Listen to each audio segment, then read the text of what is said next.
Welcome to another day on the Mindvalley podcast. Today you're in for a treat. I'm with the queen of manifestation, Regan Hillier.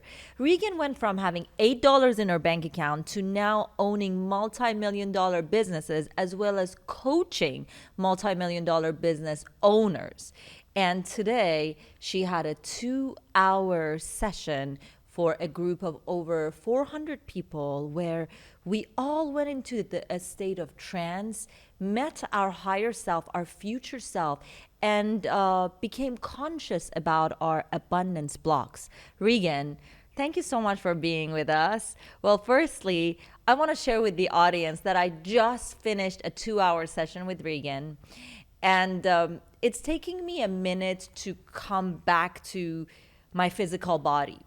We had a 2-hour journey with no psychedelics. We had a psychedelic experience with no psychedelics where Regan, she was playing an instrument, and that instrument had a certain vibrational frequency. And the next thing I knew, I had left my body. I met my future self, my abundant self.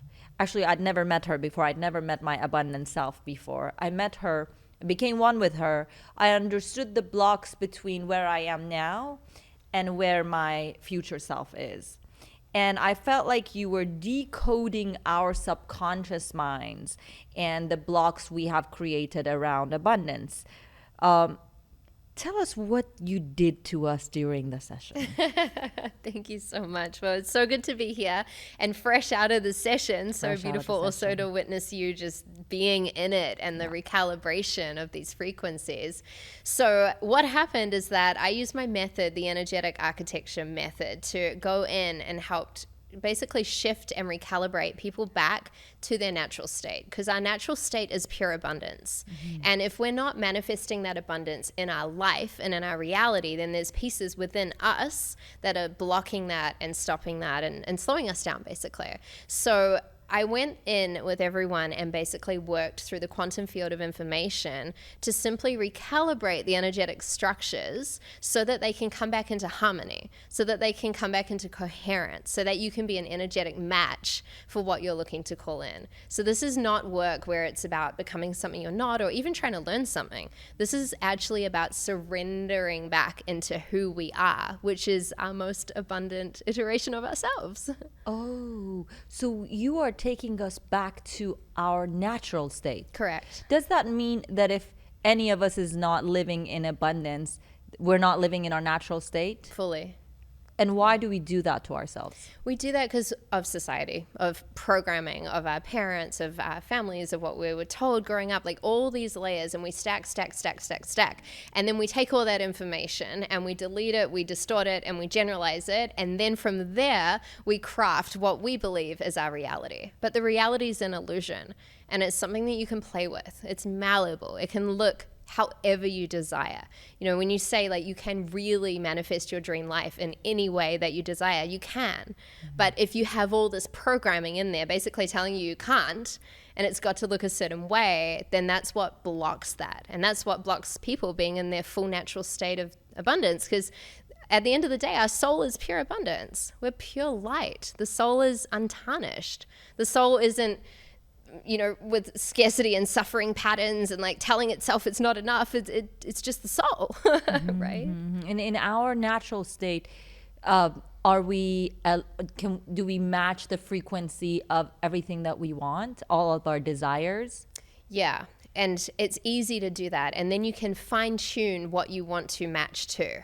And that's where, because you might not want to manifest everything in the entire world, but maybe there are specific things. And your soul speaks to you through desire. You know, there's many people that might say even the word desire in the spiritual world is like, no, you shouldn't have it, like get rid of it, right? It's bad and wrong and evil. But I'm like, you know what? I believe the soul is speaking to you through desire. It's the soul's way of saying, hey, you desire this, you want it, because it's actually already happened. It's in your future. And that's you feeling it. Your desire to manifest it is you saying, I feel that's already happened. Now let me just simply close that gap. And so then you can basically fine tune, okay, I want to become an energetic match for that manifestation. I want to manifest this in any area of my life. Let me match myself internally so that I create the reflection, because the illusion of reality is always reflecting back to us what is going on within us internally. So does that mean that our desires are basically our higher self calling us back home? Yeah. Or showing us the way, saying, okay, this is the desire. I want you to come after this desire, because by going after this desire, you're getting closer to me, to your natural absolutely state. And when it's a true soul desire, like I'm not talking about like, oh my God, there's a chocolate cake in front of me and I have a desire to eat the whole thing right now. Okay, that's probably coming from a wound.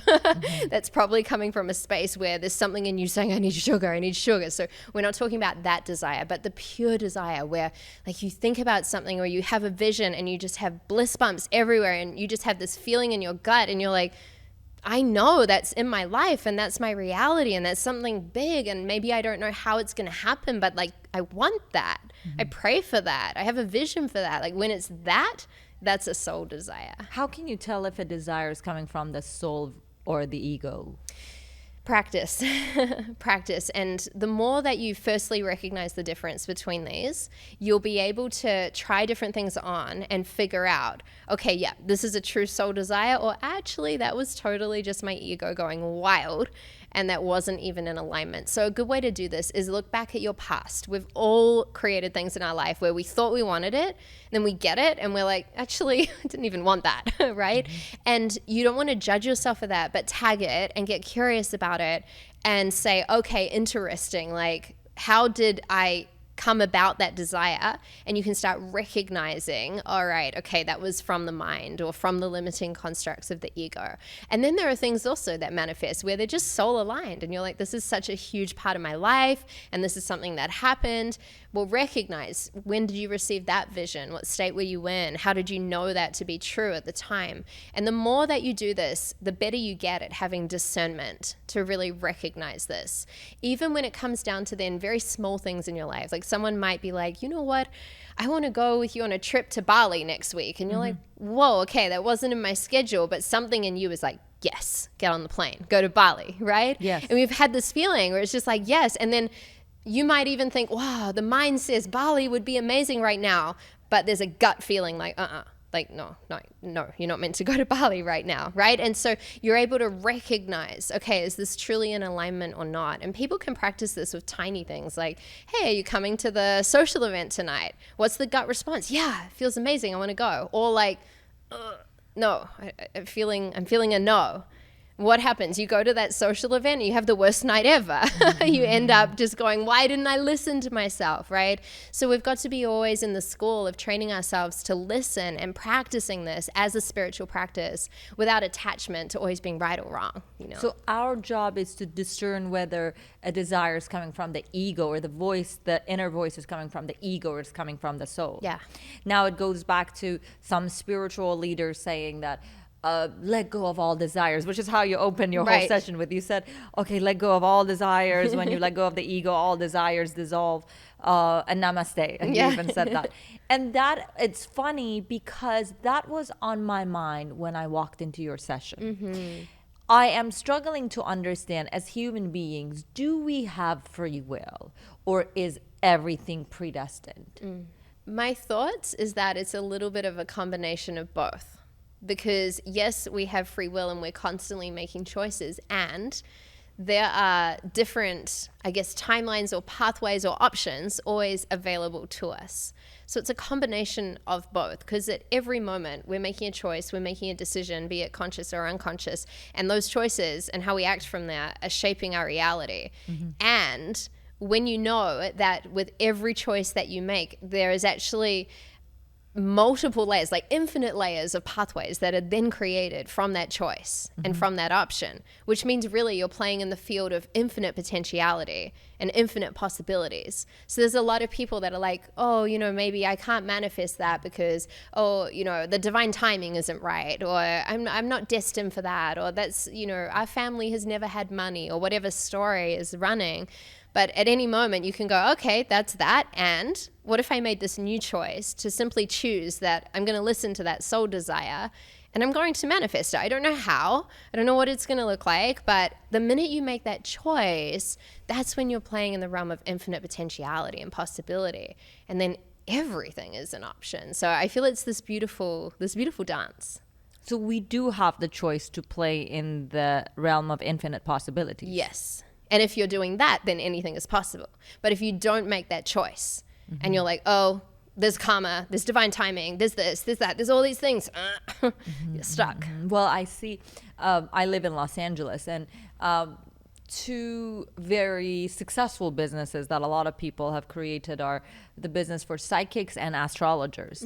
And I've been watching a lot of people being misled by psychics and astrologers, because basically they say, okay, based on your karma or based on the energies of the cosmos, this is what's going to happen for you. And the moment that seed is planted, it's very difficult to take that out of somebody's mind, and by default they're going to manifest whatever it is that the psychic or the astrologer said.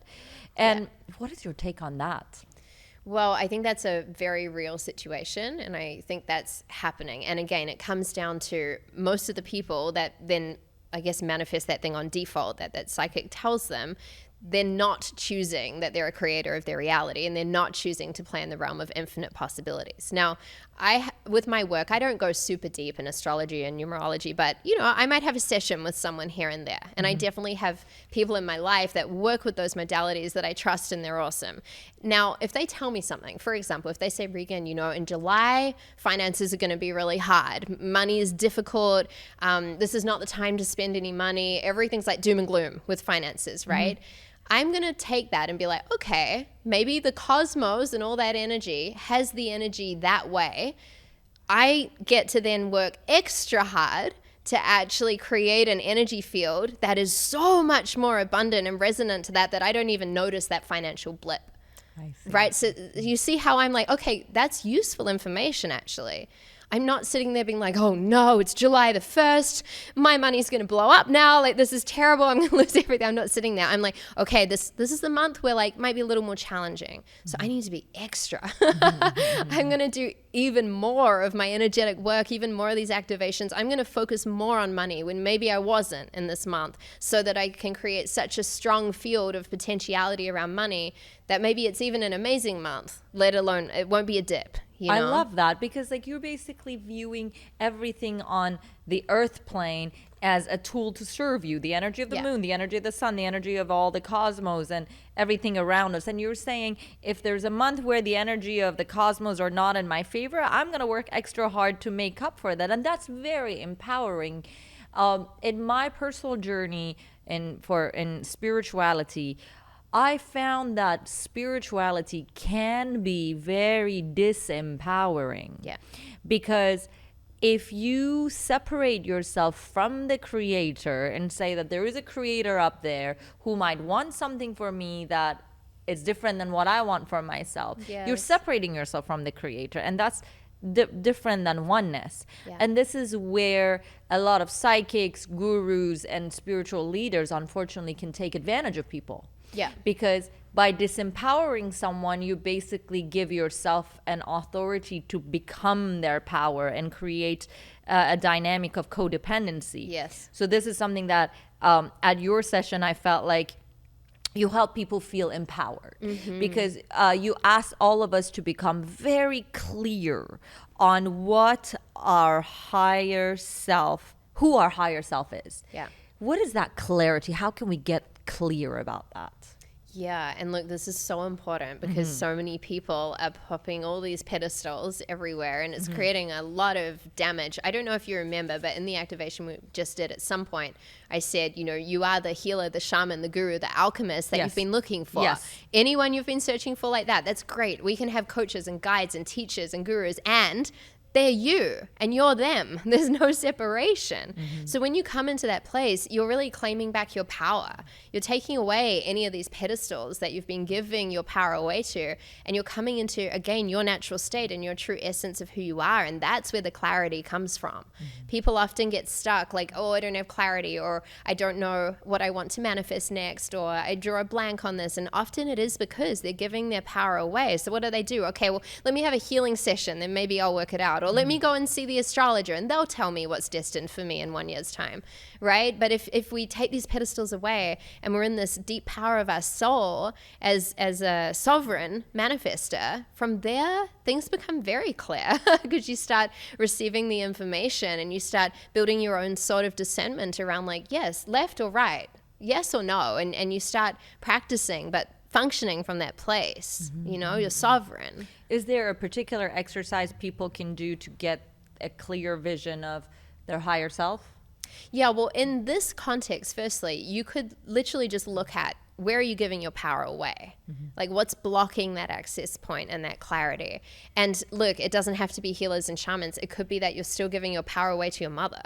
It could be that you're giving your power away to your children. There's your best friend, your lover. There's so many different ways that we do this unconsciously. So you can recognize that, and then you can choose simply that you are now taking back everything that's yours, and you can visualize all the information, all the energy, all the emotions, everything that you've given to someone else. You're so powerful. You're so beautiful. You're so strong.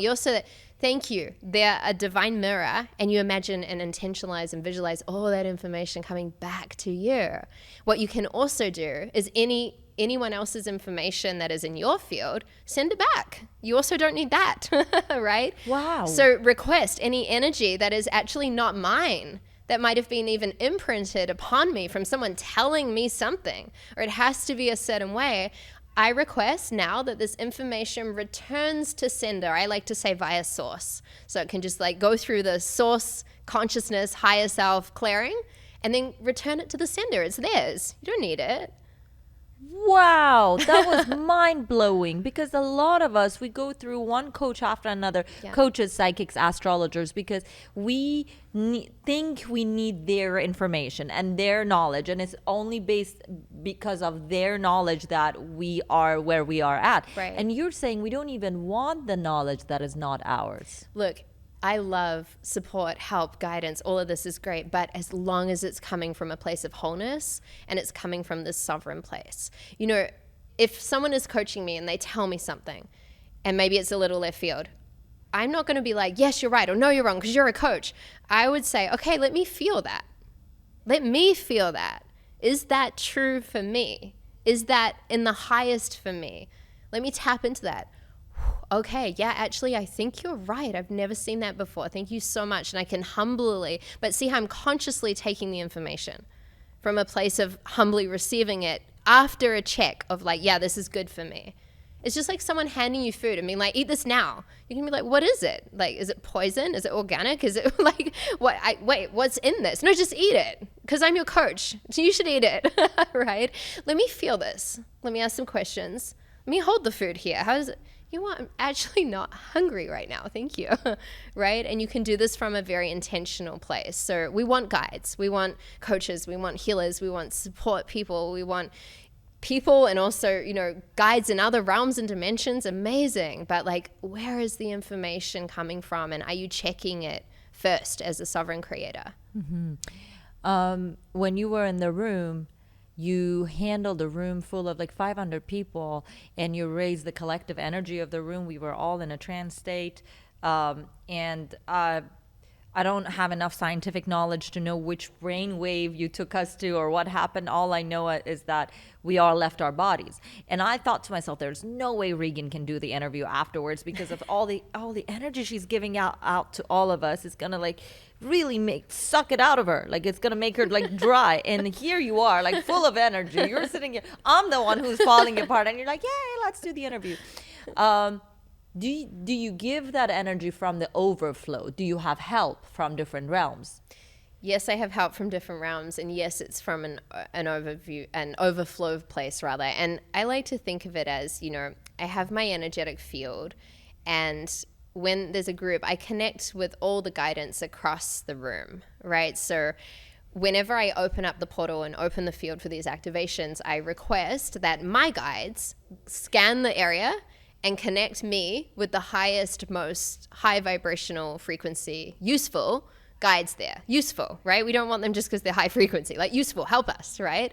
So then when I have this connection point, it's almost like the information comes through me and then out through the transmission, through my heart, through the voice, through the energy, through all of that. So it's not even so much like I'm giving. Like, yeah, sure, I'm giving my time, my presence, my gifts, but it's not like I'm giving and now I'm empty.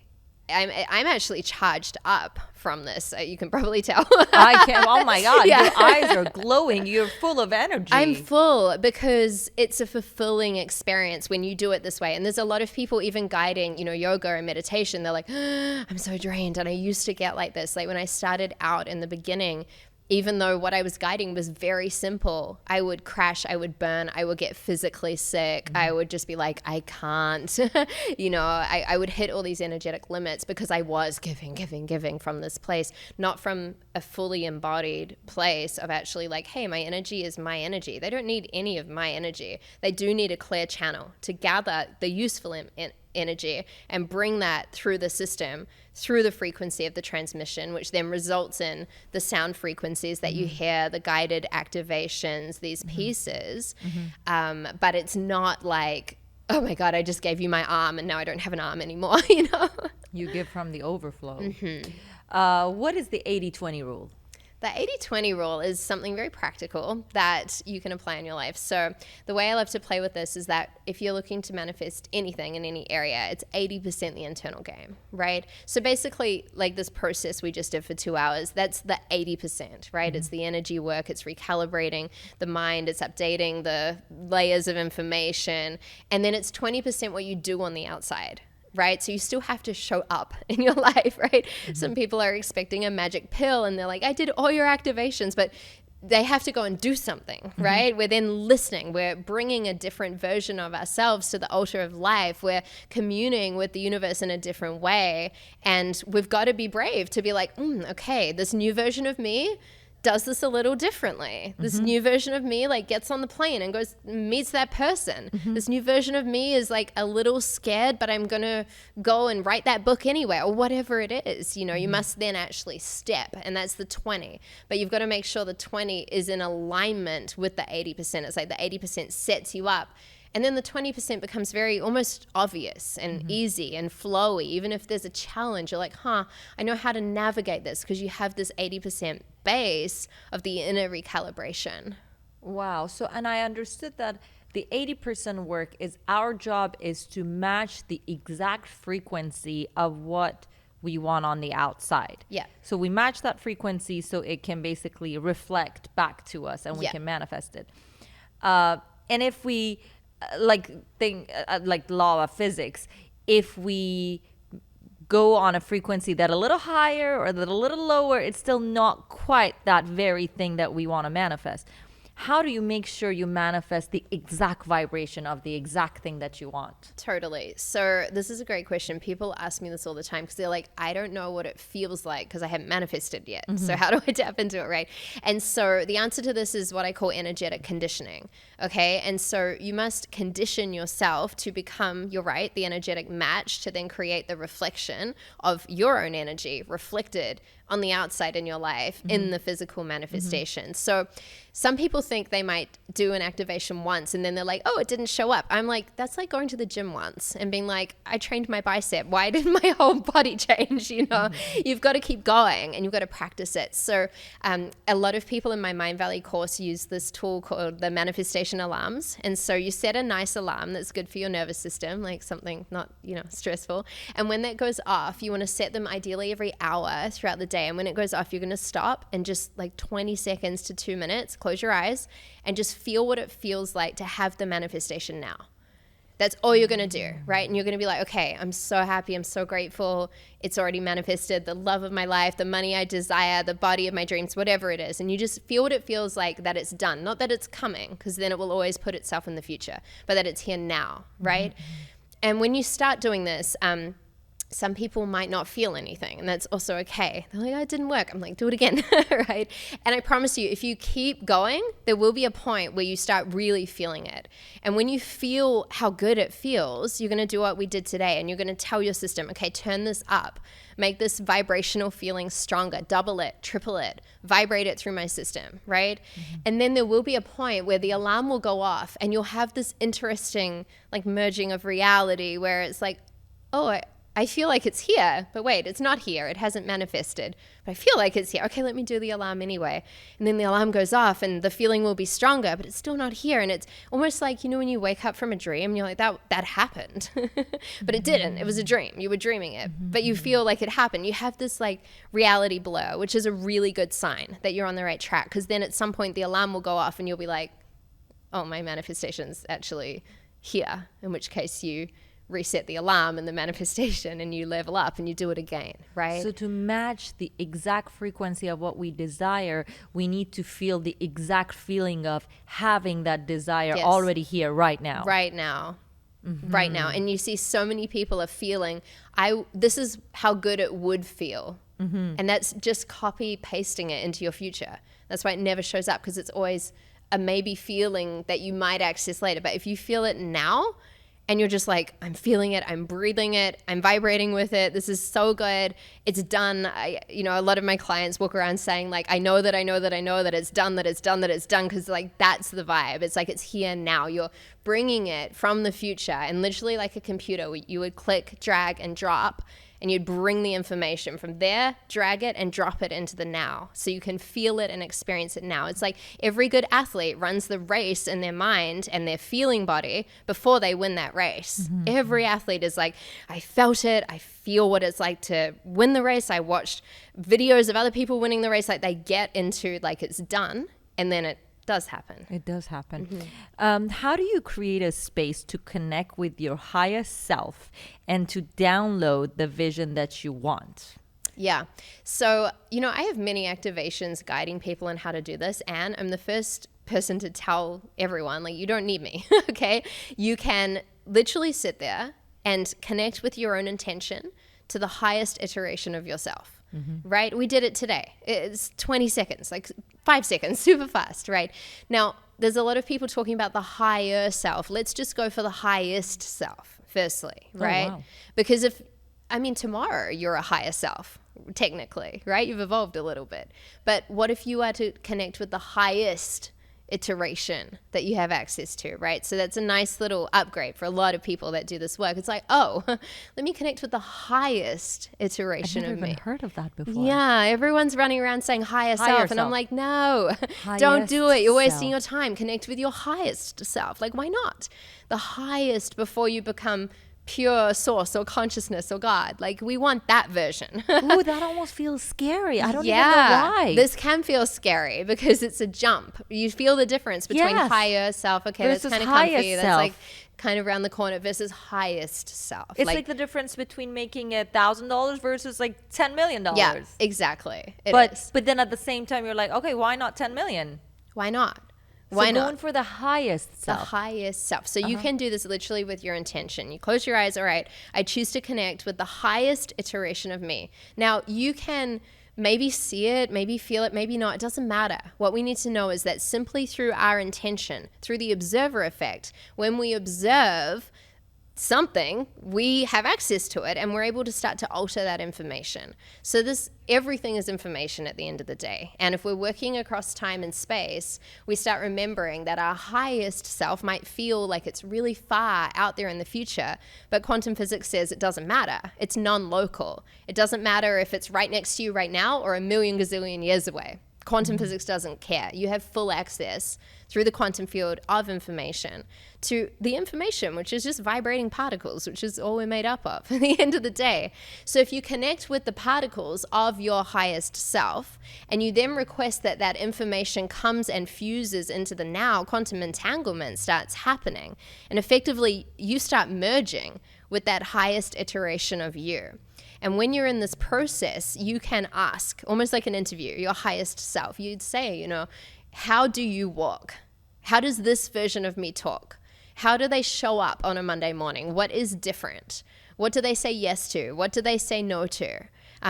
What do they fuel their body with? What do they eat? How much water do they drink? Like all the details really matter. So do we design our higher self? Here's the difference. If it was designed, it would come from your mind. It would be like, let me create a construct of my higher self. What you're doing is you're tapping into that information and you're allowing yourself to receive it. You're surrendering to your higher self. In this moment, nothing to create, everything to receive. And it's a subtle difference. But if you're aware of that and you're literally not like, okay, I need to create my higher self, but instead you're saying, okay, let me receive all the energy, all the information, all the magic of the highest essence of who I am. And you start, we did this today, right? And you start bringing that into your system. You start fusing and becoming one with that. And then you are literally a different iteration of that. And this is where the 20% comes. This is when you say, you know what? I'm going to choose to show up in my life in this 20% from this frequency, from this vibration. If someone's saying, you know, do you want to come to the event tonight? You can check. What does my highest self say? Yes or no? So the difference between downloading your highest self versus creating your highest self is by creating your ego and your mind. Yes. They need to think of how, you know, a step by step of creating my highest self, versus what you're saying is that our highest self already exists in the quantum field. Correct. And we just need to connect to that field of energy and receive the downloads of what our highest self really like feels like. Yes. Now, when we were doing this exercise at your session, I felt something about what I thought it was my highest self that I didn't quite like, and I couldn't tell if it was my ego or my highest self. What was it? My highest self was pretty lonely. Oh, really? Interesting. And it was fear-based. It was a fear-based, lack-based, and I'm like, okay, is that a way to discern whether it's my ego or my highest self? Does the highest self feel like, does it come from lack, or does it feel like fear? Exactly. Does it? I think the highest self, I mean, really, if you're in the highest, most abundant expression of who you are, do you feel that version of you desires loneliness? No. No. So what we're doing is we're seeing that through a filter of a fear that, oh my God, if that version of me is that big and that bright and that shiny and that abundant and that amazing, like no one's going to know how to connect with me because that's so big and that's so out there. So this filter of the fear comes up being like, oh God, it's lonely at the top, right? But if you see that as a filter, that's when you can just be like, oh, okay, thank you actually for bringing that fear up, and now that can dissolve and shift away. It's there to try and keep you safe. And that's a filter of ego, I assume. Yeah, it's from the ego. The ego creates it. The ego wants to protect you, and the ego wants to create fear. The ego is not like, oh yeah, go connect with your higher self. That's really safe. That's so like, maybe we can say a way to discern whether a desire is coming from your highest self or the ego is that if it's coming from your highest self, it's blissful. But if it's come from your ego, it's anxious, lack-based, fear-based. Yeah. And, you know, let me say this. Sometimes when you do connect with your highest essence, this is not uncommon to also, like, for example, you had the loneliness coming up. This is not uncommon. Some people, for example, feel some anxiety. Mm-hmm. And again, that doesn't mean their highest self is an anxious person, right? Because again, the most abundant, powerful expression of them probably isn't sitting there super anxious, right? Mm-hmm. However, again, these filters come up, and this is just such a good opportunity to see the blocks. It's like, oh, that's one of the layers in the way of you just folding that into the now. And so if it's coming up, what a blessing. I can see it. This is amazing. Oh my goodness, I felt this fear of being lonely. How cool is that? Now I can change it.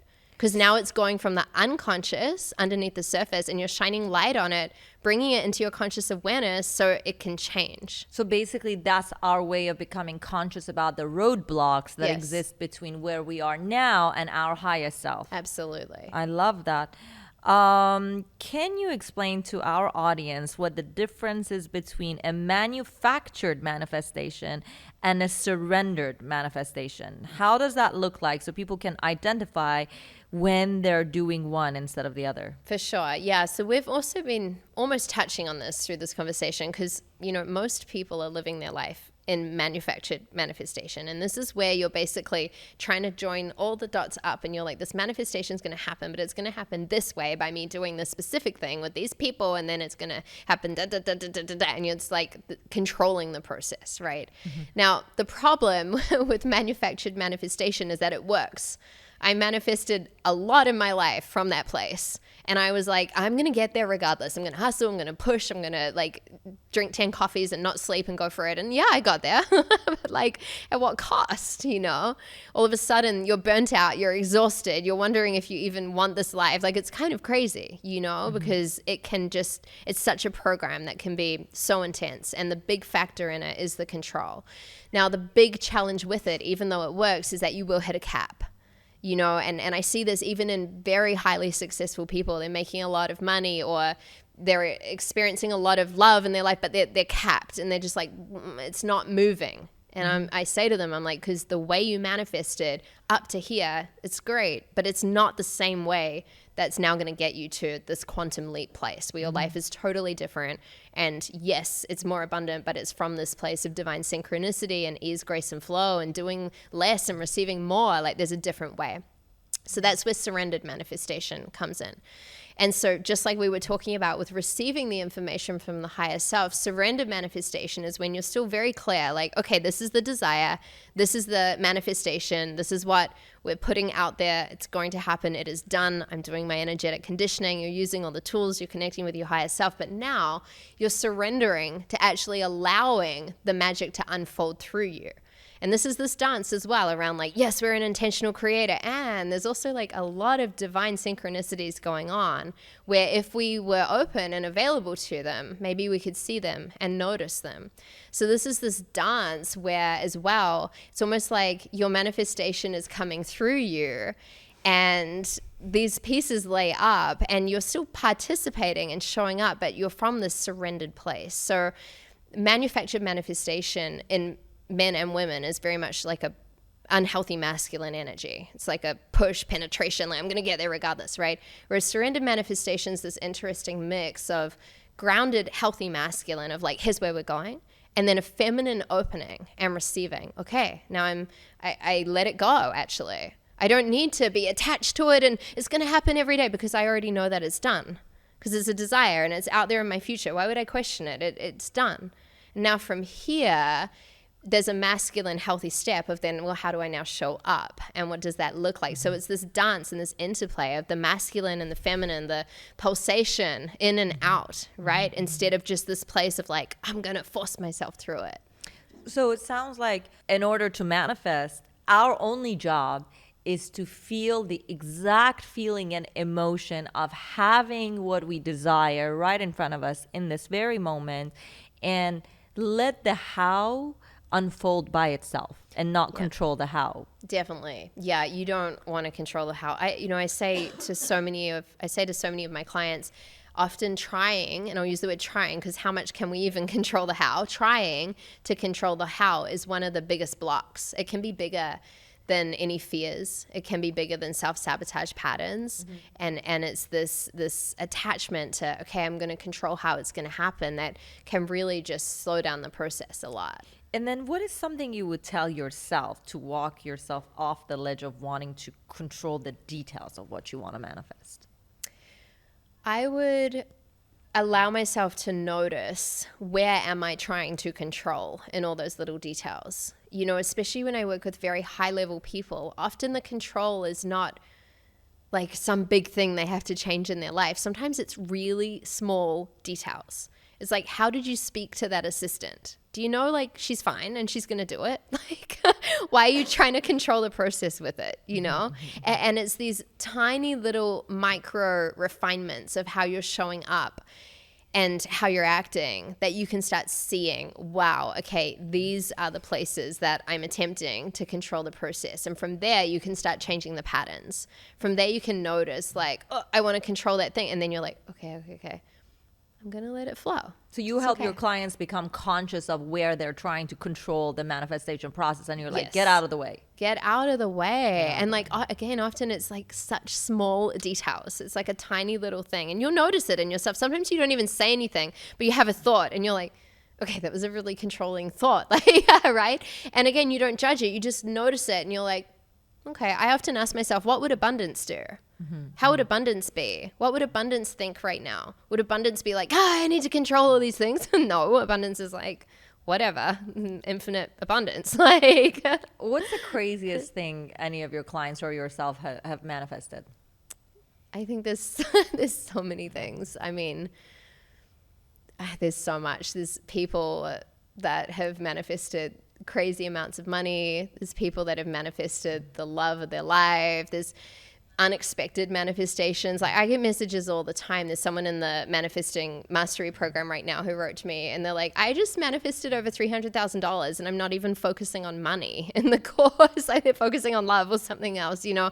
So I think for me, the things I love the most are those unexpected manifestations, the ones where they literally show up. And this is a cool thing that happens when you manifest in this way, because you get to a point where you're so tapped in and you're such an energetic match for what you're calling in, and the mind is so surrendered and you've done so much work on the blocks and the limitations that your field is so open and you're just living in this pulsation of surrendered manifestation. Then things happen where the manifestation shows up before you intend it.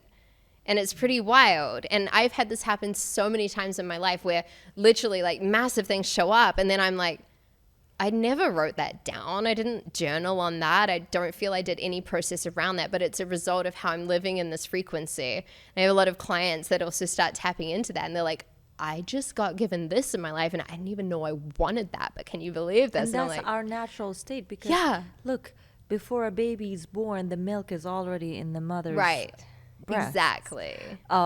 So in our natural state, we are provided before we ask for it. We're provided for before we ask for it. So you're saying when we are in that surrender manifestation state, which is the state of being in high vibrational frequency, yet not controlling anything, we can attract other things that we don't even know that we needed or we wanted. Exactly. Wow, I get that. How do you determine the vibrational frequency of a millionaire? Or how do people know if they're in the frequency of money? Yes. So everyone thinks that they'll manifest millions of dollars and then they'll become a millionaire. But it's actually completely the other way around. So you must first become the millionaire and then the money will show up. And this can feel like you're very crazy. You know, I felt for many years that if someone could look inside my internal reality and match that with what was going on in my life, they'd be like, this girl's lost it. Like, because I was living in my head and in my internal reality so far out in my vision versus where I was in my life. Now, I wasn't bypassing my life. I wasn't in denial of it. I wasn't living out of integrity. I was actually very present and very clear. You know, that moment where I had $8.70 in my bank account, I wasn't like, oh, whatever. I was like, okay, like my life is blowing up right now. I have a choice. But I could have at that moment been like created all these stories saying, you know, I'm not good with money. Like my businesses are just going to fail. I should whatever. But instead I said to myself, I said, okay, you know what? So this is really the moment that I get to condition myself from the inside out. And I started going to work on importing that highest version of me that was a multimillionaire. I started writing things out. Like, I'm so happy and grateful that I manifest millions of dollars with ease. I'm so happy and grateful that the more money I make, the more money I make. I'm so happy and grateful that money flows into my life in unexpected ways. I'm so happy and grateful that I get paid for being me and just sharing my voice and doing what I love. Like, I would write all this out. And sitting on my friend's couch that I was sleeping on in Melbourne, Australia, like, you would have been like, this girl is insane, really, if you'd seen the gap. But from that moment on that couch, it was about 9 months later that I did manifest that first $1 million. I was 23 years old. And it was interesting when it happened and I crossed that milestone. Many people in my life were like, oh my God, how does that feel? Oh my God, you must be so happy. And I was happy and I was grateful, but it was the strangest thing. I felt it just felt normal because I'd done so much work feeling what it would feel like that when it happened, there wasn't a part of me that, you know, it was actually just like, okay, like, I'm super grateful and this feels normal. This feels natural. This because feels, you were already feeling that way.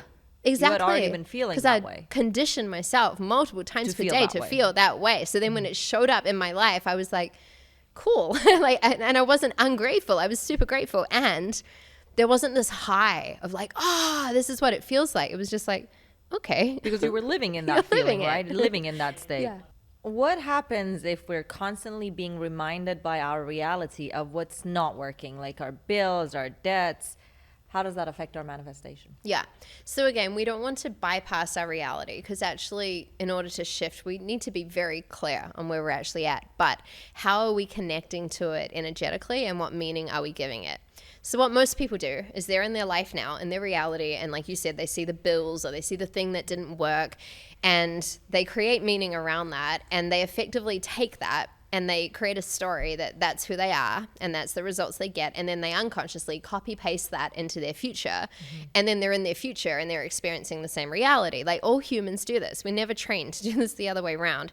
So we're literally taking our past accumulation, which accumulates into the now, copy pasting it into the future. So at any moment you can stop, stop doing that game and take a step back and realize, okay, I'm at now and this is my reality. The bills are the bills. It is what it is.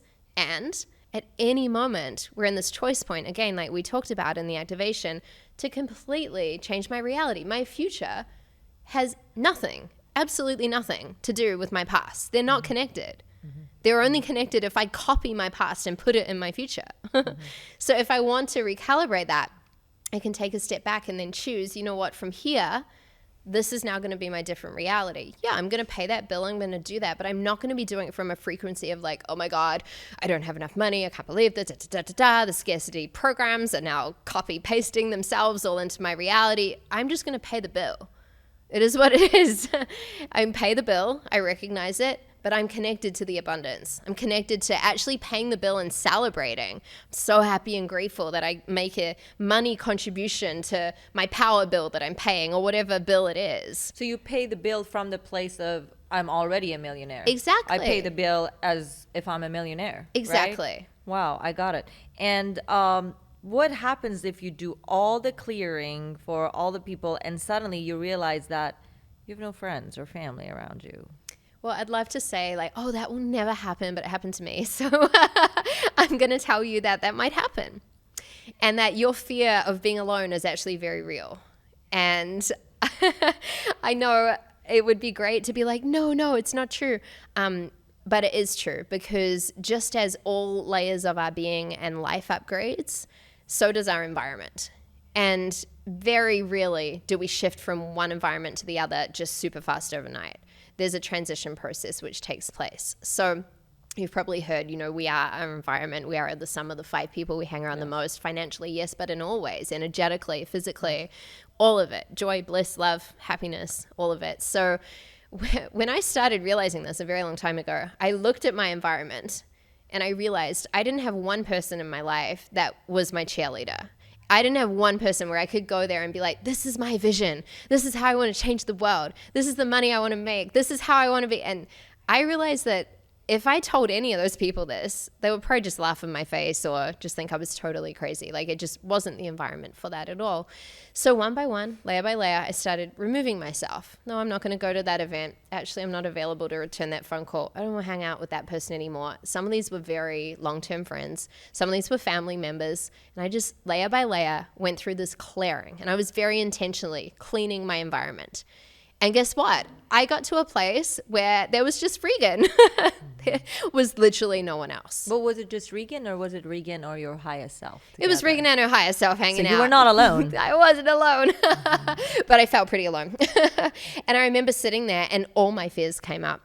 They told you it was lonely at the top. You're not even at the top. You're not even close to the top. And it's really lonely. What's it going to be like if you actually create this life, And I remember sitting there and I realized, okay, what if it's not lonely, but what if this is actually an emptiness that I feel? And why have we been told that being empty is bad? Why are we always looking to fill it up with something, a space, a hole, a thing, a that? I need to consume everything.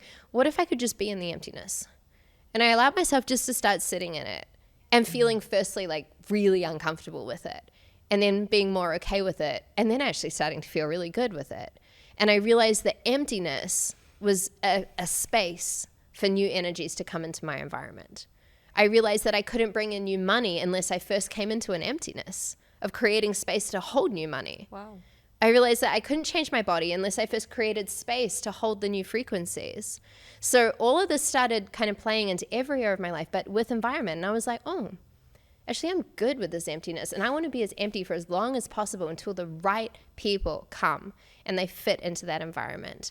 And so I started holding that intention. And it wasn't until, honestly, that I was really, really okay with the emptiness, I started actually meeting some amazing people. And I started actually going out there. And you know what? I'm going to put myself in that environment. I'm going to turn up to that event. I'm going to go sit at that dinner table. I would do things like that. And in the beginning, you know, I had so many moments where I did that and I felt all my stuff come up. I would walk into rooms of highly successful people. And at this point, you know, I was 21 years old, no idea what I'm going to do with my life, in massive debt, like just every area of my life was kind of a shambles. But I had this big dream, you know, I had this prayer and this vision. And I remember I would walk into these rooms and I would just feel not enough. And I would walk in and just be like, well, these are the people I want to be around, but I don't fit in here. My life doesn't fit into the life of these people. And I remember this event that I walked into with all of these speakers that I ended up getting invited. I wasn't speaking, I was an attendee, but I got invited. And I was so scared when I walked into that room, and there were about 45 like super beautiful, successful, heart-centered, just Regan's idol people, right? And every part of me wanted to run. I wanted to leave that room. I felt so small, but I was like, okay, higher self, I'm going to stay. I'm going to, you know what? I'll be a reporter. I'm going to interview them. I'm going to figure out how they did it. That's my job for the night. And I walked around to every person and I was asking them like, look, I heard your talk, but like, tell me how you actually did it. Like, not your 5 steps on stage. Like, what was the actual thing? And I walked away from that night after all these interviews totally confused because they'd all created their success in such a different way. I remember lying there at night and I was like, okay, what is similar about these people? And then I realized they all kind of felt the same to be around. They had a certain vibe. I could feel their hearts. I noticed that their shoulders were back and their eyes were bright and they were in connection and they just felt good. And I looked at myself, observing myself in that room. I was like, how was I? I was like, okay, my shoulders were slunched over. I kind of wanted to die. My eyes were down. My energy was in. And I was like, okay, what if I just started maybe being like them in my own way, being me, but being in that energy of just kind of owning that. And this was part of activating this millionaire and multimillionaire version of me way before it. I called it the $1 million version of Regan. And I would just like walk to the supermarket that way. And I would drive my car that way, just me and my higher self, right? And be in that vibration. And the weirdest thing started happening when I started changing my vibration. People started coming to me. And I'd have people come to me, hey, like, I don't know what it is. I just want to connect with you. Hey, like, what's your name? What do you do? And I started one by one, like, magnetizing these people into my environment. It started happening without me even then, okay, let me go here and do this and kind of put in the work for it. So I went from basically terrible environment to clean up my environment to nothingness, to being uncomfortable with the nothingness, to making love with the nothingness and being like, all right, the emptiness is a great thing. From shifting my vibration and importing that new version of me, intentionally taking action to change my environment. And then from there, becoming a version of me where, like you, people are just magnetized. And hi, I just want to get to know you. Something about you, right? Because it's how you've cultivated your energy. So when you felt inadequate to walk into certain rooms, you walked in as your highest self. Yeah. I tried. I did my best. You acted as your highest self. In that moment, you walked like your highest self. Yes. Until you embodied your highest self. Correct. That was beautiful. And look, I think we're always doing that rather. Like even now, I don't walk into a room as Regan now. I walk into a room and I'm like, okay, let's bring my highest essence. I don't go on stage today and do an activation from like, oh yeah, this is just how I woke up this morning. I'm like, I'm connected before we go. I told you, I have a practice and everything that I tap into with the energy prior to going even in the space. And I codify my field to hold those frequencies. And I call in my highest essence because I want her to serve these people, not who I think I am now. So I think we're always in that that game of tapping into that next level. It's all infinite. of us. A lot of us, well, if you're intentional about it. My default mode for many, many years was to operate from my undesired self, from my sad self, from my unhappy self. And operating from a place of my highest self is a new thing to me. Yes. That you introduced to me. Yeah. My last question is, how is your manifesting techniques different from everyone else?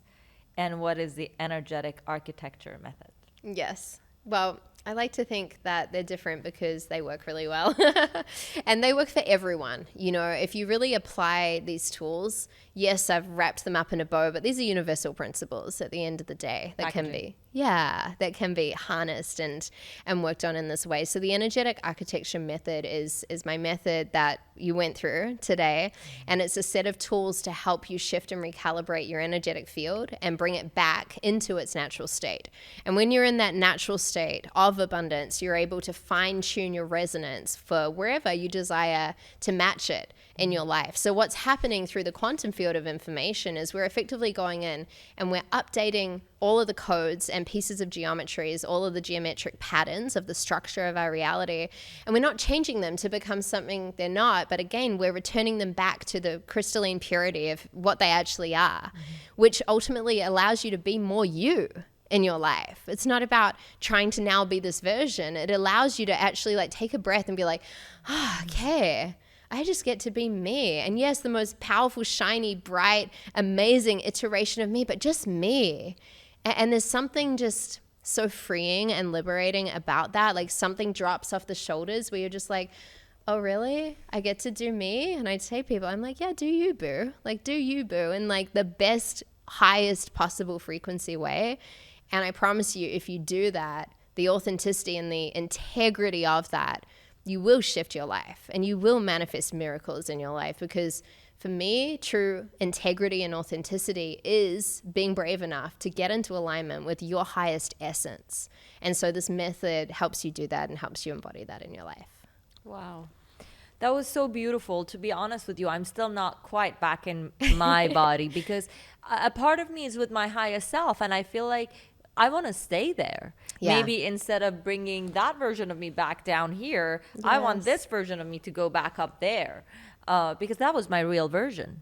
Yeah. I think what you did in your method as your audience, what I can share from my personal experience is that you helped us let go of all the sandbags that hold us down and they hold our vibration down. And you helped us identify and become conscious about the roadblocks between where we're at now and where our highest self is. Yeah. And I'm very grateful for the work you're doing for the world and for helping people date their highest self. Yes. And I would love to name this episode Dating Your Highest Self. I love it. Thank you so much, Regan. What an honor. I'm very grateful. You transformed my life in those 2 hours in that room. And I'm going to carry that energy with me forever because something shifted in me and I met my highest self for the first time. And she was so delicious that I am never gonna let go of her. Never let go of her. You're amazing, Megan. Thank you so much. Thank you so much. Thank you. Yay!